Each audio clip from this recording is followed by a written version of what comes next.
শুক্রবার মানেই তো স্পেশাল কিছু হবে। তো নামাজের আগ মুহূর্তে আলিফ তো বারবার আমাকে জিজ্ঞেস করেছিল, আম্মু আজকে কী রান্না করবা? তো আমি বলছি প্রতিদিনই যা রান্না করি তাই করব।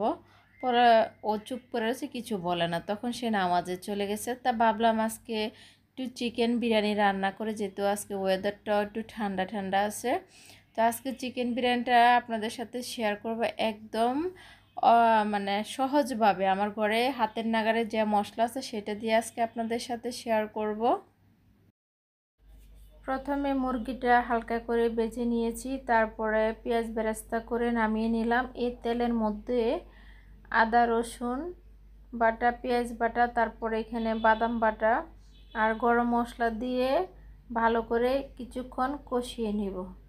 এখন পরিমাণ মতো, আগে একটু পানি দিয়েছি, তার মধ্যে পরিমাণ মতো লবণ দিয়েছি, দিয়ে এখন মরিচের গুঁড়ো দিব অল্প পরিমাণে, বেশি দিব না, এই 1 চামচের মতো দিব।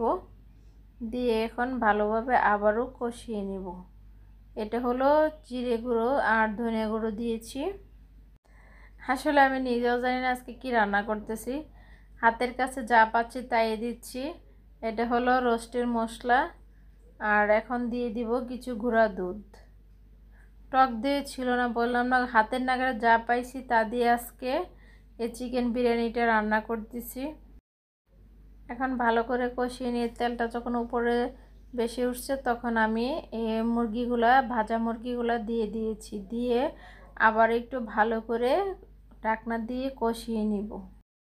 আজকে চিকেন বিরিয়ানিটা আমার মতো করে রান্না করতেছি, কারণ হচ্ছে হাতের নাগারে যা মশলা ছিল সেটা দিয়ে আজকে রান্নাটা করতেছি। প্লিজ কেউ খারাপ কমেন্টস করবেন না। আর এখন আমি চালগুলা ধুয়ে রেখেছিলাম আগের থেকে, এই যে এখন চালগুলো আমি দিয়ে দিব। এই মুরগিটার উপরে চালটা দিয়ে এখন ভালো করে ভেজে নিব। দেখা গেছে আজকে নিজেরাই খাবো, এই জন্য স্পেশাল কিছু মশলা ব্যবহার করি না। যখন দেখা যায় বাসায় কেউ গেস্ট আসে তখনই একটু স্পেশাল করে রান্না করার চেষ্টা করি।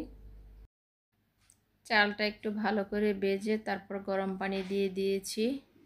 আর এই তো প্রায় হয়ে আসছে। এখন কিছু কাঁচামরিচ দিয়ে দিব। আমি আগেও কিছু কাঁচামরিচ দিয়েছিলাম। বিরিয়ানিটা কিন্তু একদম ঝরঝরা হয়েছে, এই যে দেখেন একদম ঝরঝরা হয়েছে। আর এখন এই যে সিদ্ধ ডিমটা রেখেছিলাম, এটা একটু আদা রসুন দিয়ে লবণ দিয়ে আমি একটু ভেজে নিয়েছি। এই তো আমার রান্নাটা কিন্তু কমপ্লিট। দেখে কিন্তু অনেক লোভনীয় লাগছে। আর আনান আলিফ নামাজ থেকে এসে দেখে কিন্তু অনেক খুশি হয়ে যাবে। তো আজকের এই ছোট্ট রেসিপিটা আপনাদের কাছে কেমন লেগেছে অবশ্যই কমেন্টে জানাবেন। তো আজকের ভিডিওটা এই পর্যন্ত। সবাই ভালো থাকবেন, সুস্থ থাকবেন। আল্লাহ হাফেজ।